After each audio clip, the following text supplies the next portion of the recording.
Hey everybody, KC here. So I hope you've enjoyed some of the interviews we've been doing the last week or two. Trying to mix things up a little bit, not always have you just looking at my face as I talk and stuff like that, trying to bring some different stuff into it. So I really hope you've enjoyed it. I was reading an op-ed piece in the New York Times by a columnist named Maeve Higgins, in which she was talking about the whole notion of anarchy. Anarchy keeps coming up a lot. And Higgins interviewed a guy named Robert Whitey. I may not be pronouncing his name correctly, who teaches a course in anarchy and anarchist theory at California State University in Los Angeles. And basically, he told here, there are a bunch of different definitions for what anarchy is and what anarchists do. But one interesting definition to me was that anarchists tend to revert to what comes naturally to them, which is mutual aid, which prompted Higgins to write, I suddenly recalled some friends of mine who've been acting unusually since the pandemic. I told the professor about a comedy writer I know who recently paid for 100 haircuts for kids before school starts.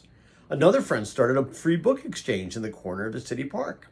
Yep, Whitey said, that's anarchism. All of that activity is based on an anarchist framework, whether the people who are practicing it know it or not.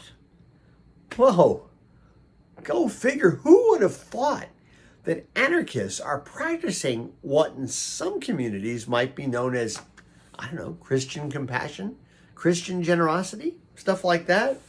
I thought about this because I was also reading a piece in Fast Company magazine about a wholesale grocery company called Cheetah. And what Cheetah's been doing is been putting refrigerators on the sidewalks of communities ranging from San Jose, California to Brooklyn, New York.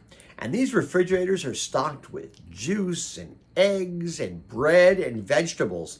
They're all items they were extra, and Cheetah decided to put them in these refrigerators to make them available to people in these communities who were hungry rather than throwing them out.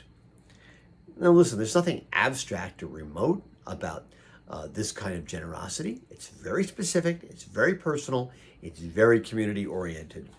And one of the points that Fast Company made is that food insecurity has gotten a lot worse since the beginning of the pandemic. And it's really fascinating to see a company like Cheetah stepping up and trying not to solve the whole problem, but specific problems like a kid who's hungry or a parent who can't afford to feed his or her child. I think it's kind of remarkable. Now listen, there's no question but that the pandemic has created an enormous amount of stresses on our society, and not everybody has has come through it with flying colors. But in this case, I think the pandemic brought out the best in certain people and in a company that did something absolutely right. And as far as I'm concerned, if this is anarchy, bring it on. Anyway, that's what's on my mind this morning. And as always, I want to hear what's on your mind.